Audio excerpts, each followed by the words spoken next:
거룩하신 아버지 하나님, 가장 연약하고 부족한 자를 단위에 세우셨사오니 하나님 입술을 주장하시고 생각을 주장하여 주셔서 사람의 말이 아닌 하나님의 말씀만 증거할 수 있도록 은혜 내려 주옵소서. 듣는 자나 전하는 자가 모두 다 하나님 앞에 겸손한 마음으로 은혜 받을 수 있는 귀한 시간 되도록 축복하여 주옵소서. 감사하며 살아계신 예수님의 이름으로 기도하옵나이다. 아멘. 하나님의 뜻으로 말미암아라는 제목으로 말씀을 증거하도록 하겠습니다. 뉴질랜드 출신의 이 오스왈드 샌더스라고 하는 목사님이 계십니다. 이분은 영국의 아주 역사와 전통을 자랑하는 선교단체인 OMF라고 하는 선교단체를 오랫동안 이끄셨던 디렉터로 수고하셨던 목사님이십니다. 근데 이분이 쓰신 책 중에 모든 인생은 하나님의 계획이다라는 책이 있습니다. 이분이 이 책에서 뭐라고 질문을 던지냐면, 정말 하나님은 우리 인생 가운데 뜻을 갖고 계시는가? 우리 인생을 인도해 주시는가? 라는 질문을 던집니다. 그러면서 이 책의 말미 부분에 그것을 결론을 내리는데, 어떻게 결론을 내리느냐?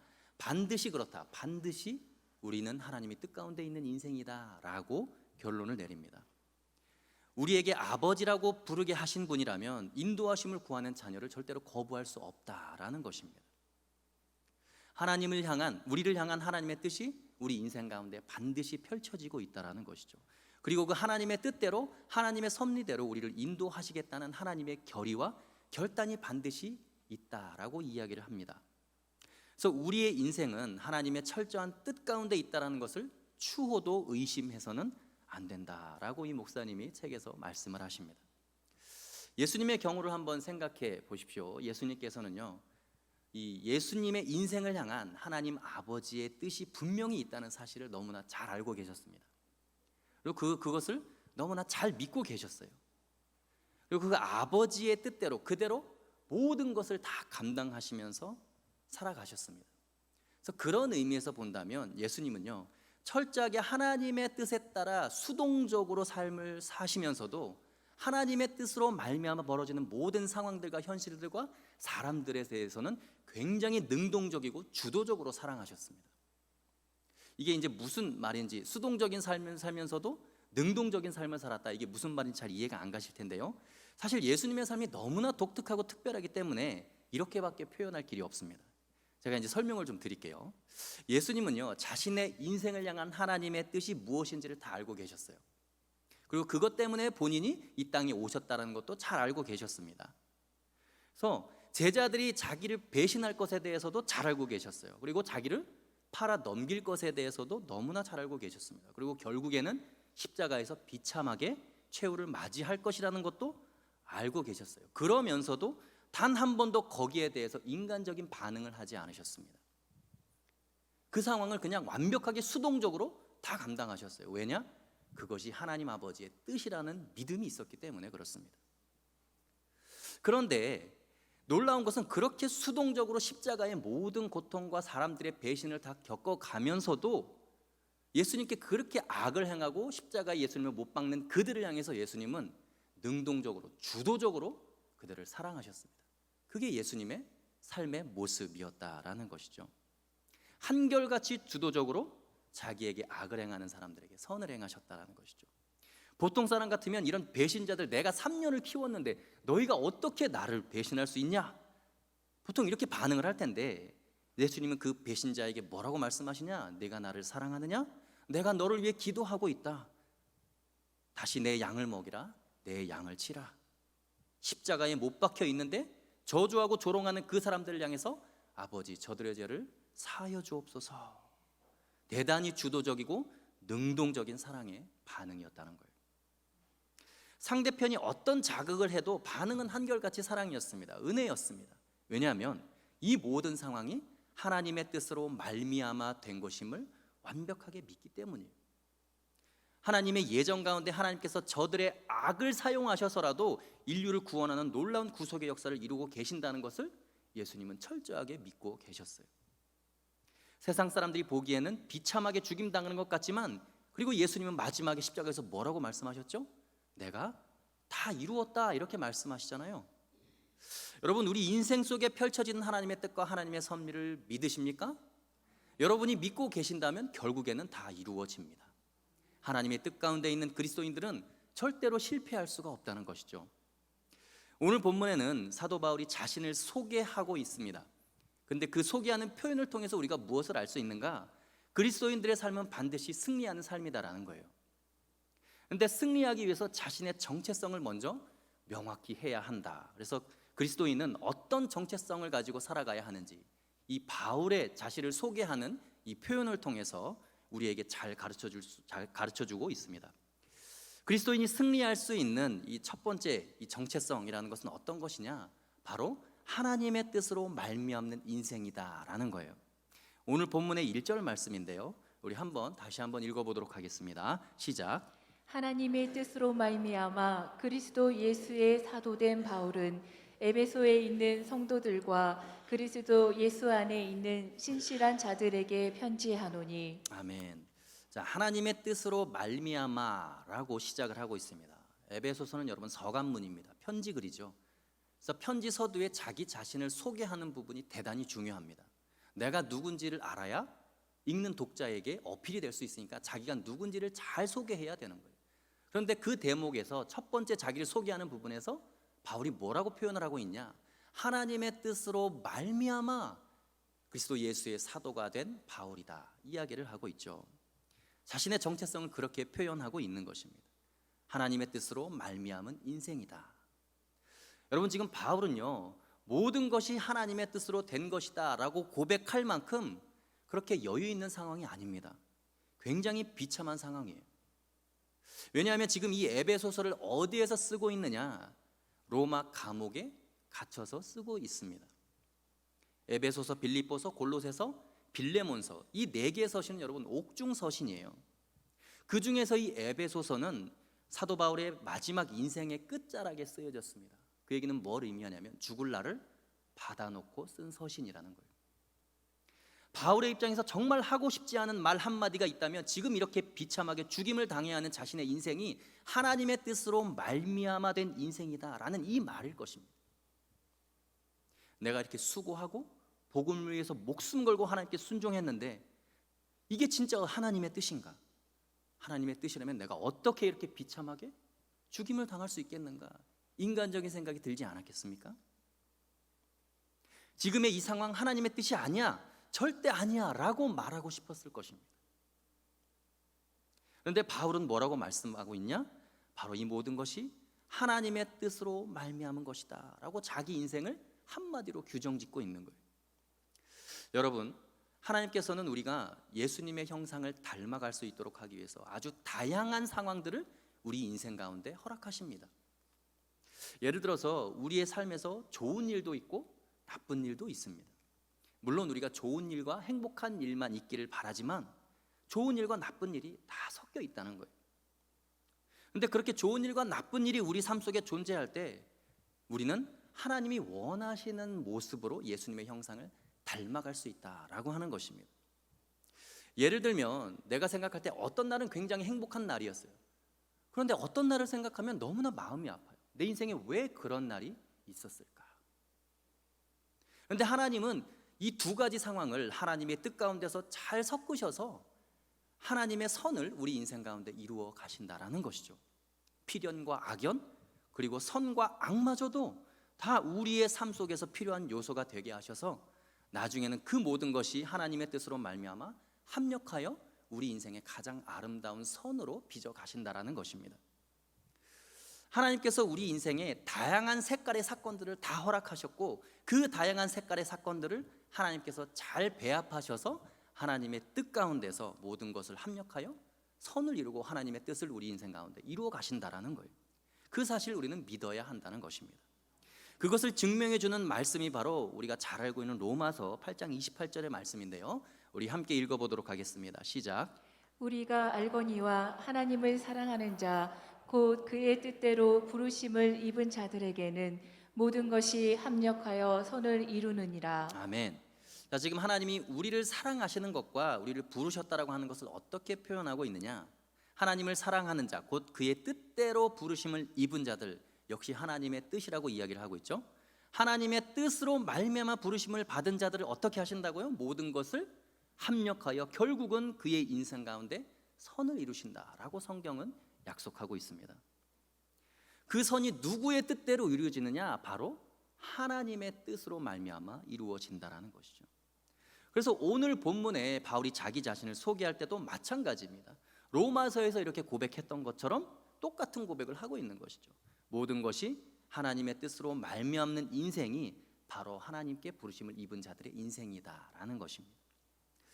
예전에 저희 딸이 어렸을 때 이 그림을 그린다고 하면서 이 팔레트 큰 거에다가 모든 물감을 색깔별로 다 짜놓는 거예요. 그리고 그것을 그냥 놔두는 거예요. 그래서 제가 그거 아깝게 왜 그렇게 모든 물감을 다 짜놓냐. 사실 제가 어렸을 때 물감 이렇게 사용할 때는 이렇게 사용할 이 양만큼만 조금만 짜가지고 물에 섞어서 이렇게 색칠하고 그랬는데 모든 물감을 한 움큼씩 다 짜놓는 거예요. 그래서 제가 야 물감 아깝다 그렇게 하지 마라 그랬더니 모르면 가만히 있으라는 거예요, 저보고. 근데 그거를 밤새도록 딱딱하게 그 물감을 굳힙니다. 그래서 제가 어떻게 하나 봤어요. 그랬더니 거기에 물을 묻혀가지고 물감의 기성품에 있는 없는 색깔들을 형형색색을 만들어내는데 너무나 기가 막히더라고요. 그래서 제가 그걸 보면서 그런 생각을 했습니다.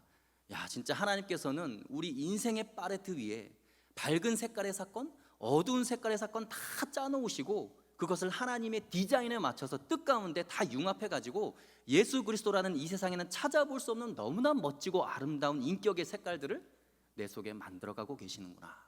그거를 깨달은 적이 있어요. 여러분, 우리 인생이라는 캔버스에 정말 하얀색으로만, 밝은 색으로만 그림을 그린다면 그 그림이 정말 잘 표현되겠습니까? 여러분의 초상화를 그리는데 까만색으로만 그린다고 생각해 보세요. 노란색으로만 그린다고 생각해 보세요. 얼마나 초상화가 형편없겠습니까? 그런데 하나님은 어두운 색깔부터 밝은 색깔까지 그 모든 것을 다 사용하셔서 섞으셔서 예수님의 뜻으로 말미암아 우리를 새롭게 빚어 가시는 줄로 믿습니다. 여러분이 지금 그 형편과 그 자리에 있는 것, 예전에 힘들어하고 아파했던 그 상황도 예전에 그 사람을 만나지 않았더라면 좋았을 것을 후회하는 바로 그 일들, 그래서 있어서는 안 될 것 같은 많은 아픔이 있었고 그것 때문에 내가 오늘 이렇게 괴로운 것 같지만 놀라운 사실은 그럼에도 불구하고 내 인생은 하나님의 뜻으로 말미암는 인생이다. 내 인생은 하나님의 뜻대로 이루어가는 인생이다 라고 여러분들이 고백하시면 하나님은 그래, 내가 네 인생 다 계획하고 있다. 걱정 마라. 너의 아픔, 상처, 그리고 그 행복, 기쁨 모든 것을 다 합력하여 나 여호와의 뜻대로 내 인생에 가장 선한 것을 허락해 줄 것이다 라고 말씀하신다라는 것입니다. 여러분이 지금 어떤 형편에 처해 있는지 저는 잘 몰라요. 그러나 그 역경 속에서 그냥 모든 것이 하나님의 뜻입니다 믿고 고백하시면서 그냥 하나님께서 합력하여 선을 이루실 줄로 믿고 하나님을 사랑하시고 하나님을 찬양하십시오. 그러면 하나님의 뜻으로 말미암아 이루어진 그 결과를 여러분들의 인생 가운데서 꼭 보게 될 것입니다. 오늘 본문의 바울을 보십시오. 로마 감옥에 갇혀 있고 이제 죽을 날이 머지 않았습니다. 그 상황에서 그가 이 에베소와 이 소아시아 교회들에게 인사하는 첫 마디가 뭐냐? 나의 이 모든 것이 하나님의 뜻으로 말미암았다. 바로 그 고백입니다. 오늘 이 바울의 고백이 여러분들의 고백이 되기를 바랍니다. 그래서 어떤 시련과 역경 앞에서도 내 인생은 하나님의 뜻으로 말미암은 인생이다. 내 인생에는 반드시 가장 선한 하나님의 뜻이 이루어질 것이다 선포하시면서 승리하시는 미두의 성도님들 되시길 간절히 소망합니다. 두 번째, 우리 그리스도인들이 승리할 수밖에 없는 이유가 있습니다. 어떤 이유냐? 바로 그것은 그리스도 예수의 소유가 된 인생이기 때문에 그렇습니다. 역시 오늘 본문의 1절 말씀인데요, 우리 다시 한번 읽어보겠습니다. 시작. 하나님의 뜻으로 말미암아 그리스도 예수의 사도된 바울은 에베소에 있는 성도들과 그리스도 예수 안에 있는 신실한 자들에게 편지하노니. 아멘. 하나님의 뜻으로 말미암아 그리스도 예수의 사도된 바울은 이렇게 표현을 하고 있죠. 근데 여기서 예수의라고 할 때 그 의는 헬라어로 표현하면 소유격이 사용되었습니다. 그러니까 그리스도 예수에게 속한, 그리스도 예수의 소유가 된 바로 그런 의미를 나타내고 있는 것이죠. 여러분, 우리 인간은 누구에게나 또 무엇에게나 얽매이고 속해서 살아갈 수밖에 없는 특성이 있습니다. 무언가의 소유가 되어서 살아갈 수밖에 없는 의존적인 존재라는 거예요. 그게 우리 인간의 특성이라는 것입니다. 시드니에 있는 한 감옥에 있는 죄수가 이 탈옥을 하려고 계획을 아주 치밀하게 세웠다 그럽니다. 근데 그 탈옥의 계획이 뭐냐? 정기적으로 감옥 안에 들어오는 빵을 배달하는 차에 몰래 숨어서 나가면 탈옥을 할 수 있겠다라고 생각을 한 거예요. 그래서 계획을 세웠습니다. 그 차가 감옥 안에 도착하면 그 차로 뛰어들어가서 숨어 있다가 그 차가 감옥을 빠져나가면 자기는 자유의 몸이 될 것이다 라고 생각을 했다는 거예요. 그래서 그 빵을 배달한 차가 감옥에 왔을 때 그 계획을 실행에 옮겼습니다. 차에 잘 숨었습니다. 그리고 한참을 있다가 감옥을 빠져나갔습니다. 그리고 한참을 달려서 어딘가에 정차를 했습니다. 그리고 이 죄수는 기쁜 마음으로 그 차에 내려서 이제 나는 자유의 몸이다 하고 차에서 내렸는데 거기가 어디냐? 옆 동네의 또 다른 감옥이었다는 거예요. 여러분, 우리 인생이 그런 것 같습니다. 나는 지금까지 내 인생에 죄의 종로로 타던 내 인생, 죄악된 생활, 여기에서 내가 벗어나야겠다고 열심히 노력하고 거기서 벗어났다고 생각했는데 어느 순간에 내가 또 다른 감옥에 갇혀 있는 거예요. 우리가 유아기 때는 여러분 먹는 것에 이 목숨을 걸지 않습니까? 다 입으로 들어가잖아요. 그리고 나서 청소년 때는 어떻습니까? 공부, 뭐 자기가 원하는 거, 뭐 이런 것들에 또 사로잡혀서 살아가지 않습니까? 청년 시절이 되면 어때요? 직장 잡는 거, 결혼하는 거, 배우자 구하는 거, 여기에 또 사로잡혀서 살아갑니다. 그리고 어른이 되면 어떻습니까? 어른이 되면 자유해집니까? 그렇지 않죠. 또 다른 무언가에 우리는 종속되어서 살아간다는 거예요. 우리의 정욕을 볼모로 삼고 우리를 통제하고 소유한 그 대상만 바뀔 뿐이지 먹는 거, 돈, 권력, 직장, 명예, 심지어는 내가 낳은 자녀에게까지 우리는 종속되어서 살아가는 존재라는 것입니다. 그런 의미에서 오늘 본문의 사도 바울은 나는 예수 그리스도의 소유된 자다, 예수께 사로잡힌 자다, 그리스도 예수께 종속된 자다라고 자신의 정체성을 스스로 규정하고 있다는 것입니다. 에베소서 1장 4절의 말씀인데요, 우리 한번 읽어보겠습니다. 시작. 곧 창세전에 그리스도 안에서 우리를 택하사 우리로 사랑 안에서 그 앞에 거룩하고 흠이 없게 하시려고. 아멘. 여러분, 놀라운 말씀이죠. 세상을 말씀으로 창조하시기도 전에 하나님은 우리 각 사람을 택하셨다라고 이야기를 합니다. 그러니까 여러분들이 인생을 살면서 중간에 그 어떤 것도 하나님 한 분에는 여러분의 인생을 소유할 수가 없어요. 아무리 세상의 돈과 권력과 안목의 정욕과 이생이 자랑이 여러분들을 소유한다 하더라도 그것들은 원래 여러분들의 주인이 아닙니다. 지금 세상에서 여러분들을 사로잡고 소유하는 그 모든 것들이 생겨나기도 전에 훨씬 이미 하나님께서는 여러분들을 이미 소유로 삼으셨어요. 그러니까 여러분들의 원래 주인은 하나님이십니다. 그걸 믿어야 한다는 거예요. 그리고 여러분들을 소유하신 이유가 뭐냐? 여러분들을 거룩하고 흠이 없게 하시려고. 하나님의 소유하심의 목적이 있다는 것이죠. 여러분들의 원래 소유주는 하나님 한 분이심을 반드시 기억하셔야 합니다. 그래서 하나님 한 분에게만 종속될 때 그 모든 다른 것들로부터 자유할 수 있다는 거예요. 어떻게 자유할 수 있냐? 요한복음 15장 13절에서 15절의 말씀입니다. 함께 읽어보겠습니다. 시작.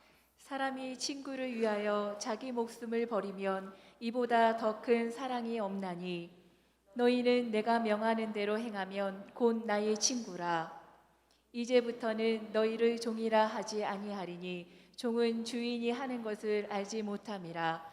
너희를 친구라 하였노니 내가 내 아버지께 들은 것을 다 너희에게 알게 하였음이라. 아멘. 예수님께서 하시는 말씀입니다. 내가 명하는 대로 너희가 다 행하면, 여러분 누군가 여러분에게 명령하는 대로 여러분이 행한다면 그건 여러분이 그 사람에게 종속되어 있다는 것을 의미합니다. 이게 주종관계라는 거예요. 이 말씀대로 본다면 예수님께서 명령하신 대로 여러분이 지금 행하면서 살고 계시죠?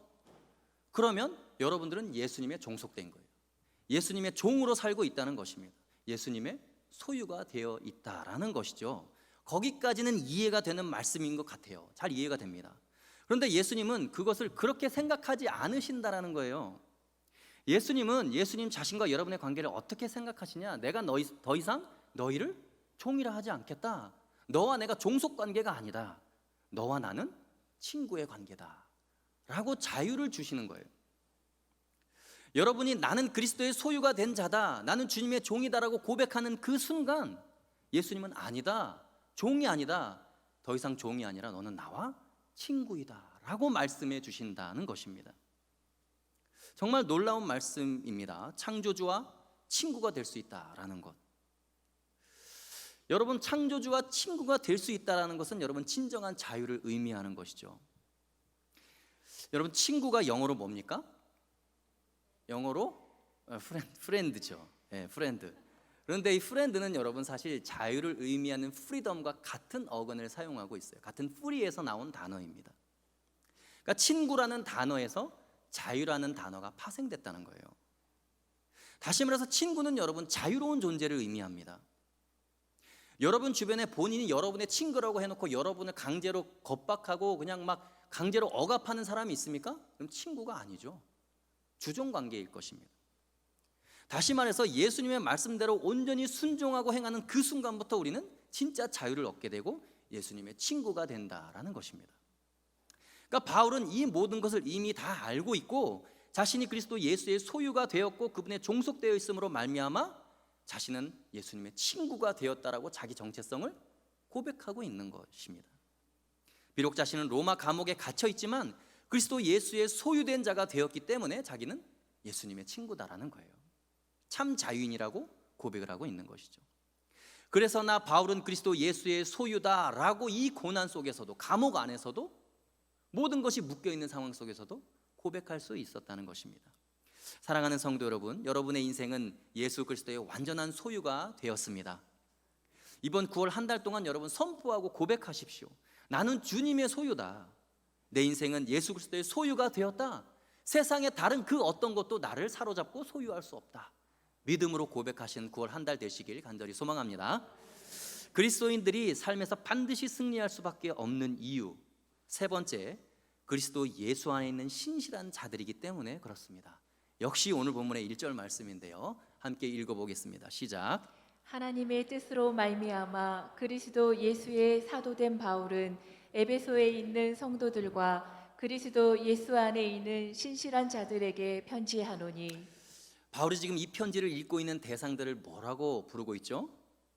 그리스도 예수 안에 있는 신실한 자들이다 라고 표현을 하고 있습니다. 예수 그리스도와 이 성도의 관계를 사실 명확히 규정해주고 있는 것이죠. 성도는 예수 안에 있는 사람들이에요. 이 시대 많은 그리스도인들 여러분 자신이 쌓아놓은 자기 성 안에 있습니다. 그래서 바울은 그리스도인들이 자기 안에 있는 사람인지 예수 안에 있는 사람인지를 명확하게 해야 한다라는 거예요. 진짜 하나님의 사람은 자기 안에 갇혀 있는 사람이 아니라 예수 안에 갇혀 있는 사람입니다.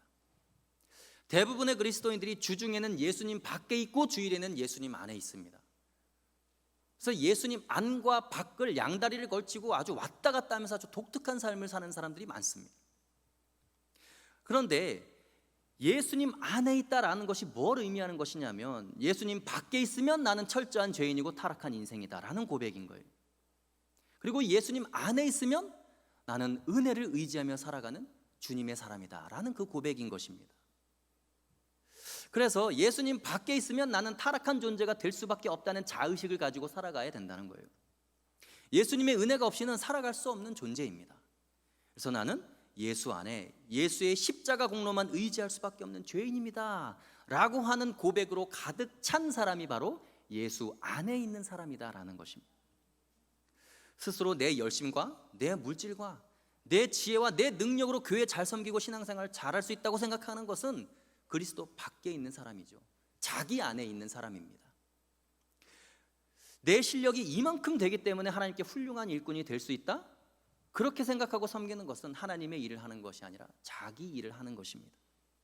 정말 그리스도인이라면 나는 예수 안에 거하지 않으면 안 되는 죄인입니다. 은혜 없이는 타락한 본성을 지닌 죄인입니다.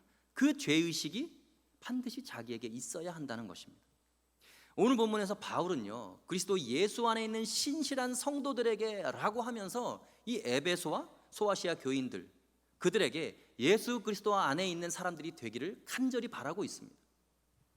바울 본인이 자기에 대한 이 자화상이 어떠냐, 자기는 예수 안에 있지 않으면 죄인 중에 괴수라는 거예요. 그게 자기에 대한 자각입니다. 자기 정체성을 그렇게 표현하고 있는 거예요. 왜냐? 자기가 스데반을 돌로 쳐 죽이는데 앞장섰거든요. 수많은 그리스도인들을 잡아다가 옥에 가두고 매질하고 아주 교회를 그냥 잔멸시켰거든요. 그러니까 자기는 그렇게 위대한 사도로 쓰임을 받아도 자랑할 게 없다는 거예요. 여전히 죄인이라는 죄의식으로 가득했습니다. 오직 예수 그리스도 은혜, 그 은혜만 내 인생의 자랑거리가 되었다라고 고백을 하는 것이죠. 사랑하는 성도 여러분, 우리는 모두 그리스도 예수 안에 있는 자들입니다. 그리스도 예수 안에 있는 자들은 예수 그리스도의 은혜밖에 자랑할 것이 없어야 돼요. 그래서 9월 한 달간 그리스도 예수 안에 있는 여러분을 향한 주님의 크신 은혜만 자랑하게 되시기를 간절히 소망합니다.